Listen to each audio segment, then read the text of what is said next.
F1 has finally arrived on the grid, and despite its lack of changes this year, there is still plenty of fun to be had from career mode. Getting the chance to strap on the race suit of your favourite F1 driver is a big draw to many, but some do struggle to choose just which team to start off with. Do you go for the team last on the grid, or do you choose to go straight for glory with the pole setters? Well, I'm Mark from Racing Games, and today I'm here to give you our picks for the 3 best teams to start career mode with. Feel free to suggest your own ideas in the comments below, but for now, let's get into the video.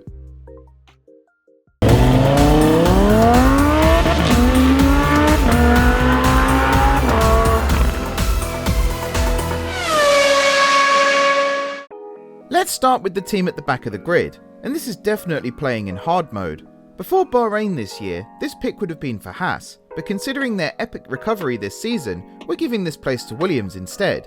Now don't get us wrong, we love Williams here at Racing Games. As one of the 3 teams left on the grid with real F1 history, spanning back to the 1970s, we want nothing but success for the Oxfordshire-based team. Sadly though, results haven't been that strong this season. Alex Albon is their only points scorer, and with 3 points on the board, it's safe to say they could be doing better. Considering Nicholas Latifi currently sits 21st in a 20-man grid tells you all you need to know. Starting with Williams is the true hard difficulty for career mode, putting you in the slowest car on the grid. Even with a lower AI difficulty, it will be a real slog to keep up with the cars in front, and if you turn off all assists like I have this year, you'll be a spinning blue blur for the first few races of the season.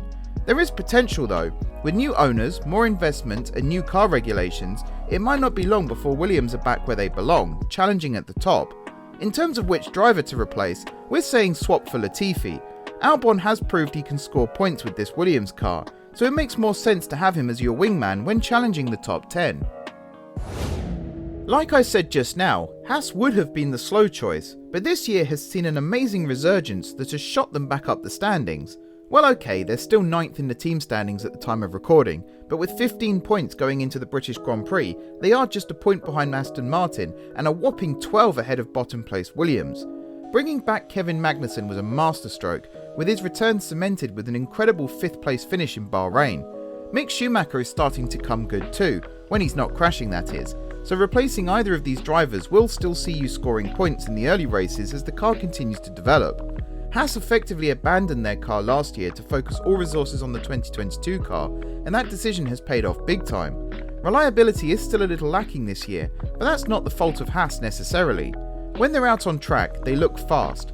Consistency has let them down in the real world, but they have shown they can challenge on both days of the weekend, and that's why they are our pick for those who don't want a difficult challenge but still want to be tested. For the driver replacement, we recommend swapping out Schumacher and having Magnussen as your teammate. This might upset many of you out there, but with Kevin 4 points higher in the driver ratings, it does make sense. Plus, Kevin doesn't crash as much. Mick does have age on his side though, so ultimately heart might rule over head on this one. Before we move on, have you subscribed to Racing Games yet? Just one click and you're on the Racing Games grid. Oh, and hit that notification bell too so you never miss an upload. Alright, on with the video.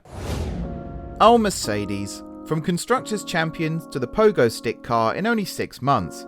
Porpoising has not been kind to the Silver Arrows, or Hamilton's back for that matter. The car clearly has the speed, but with the bouncing uncontrollable at times, both Hamilton and former Williams driver George Russell are twitchy about pushing the go pedal for too long.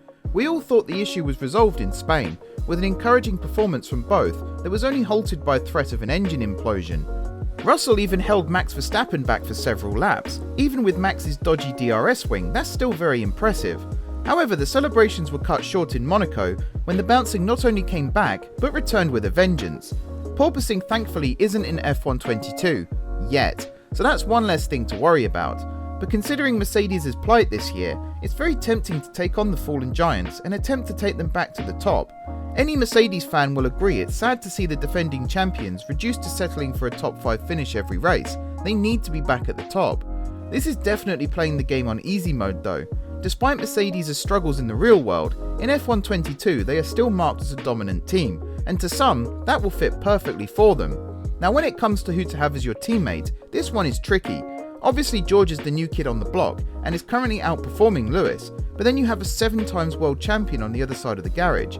Some might say Lewis has had his time in the sun, but if you ask me, I'd have him as my teammate any day.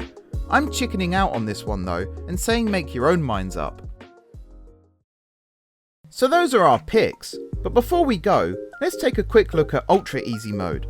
You know that friend we all have? You know the one. They talk about how good they are at FIFA, but then it turns out they play as Real Madrid all the time.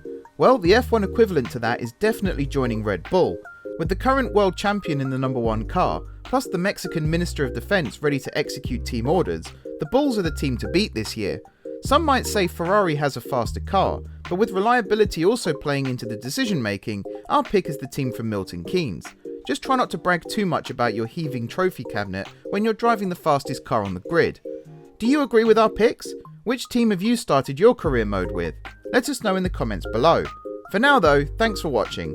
I've been Mark from Racing Games. Please like and subscribe for all things F122, and now I'm off to take a leaf from George Russell's book and create the perfect PowerPoint presentation for how to develop the Williams car. I'm thinking I need at least 100 slides for this one.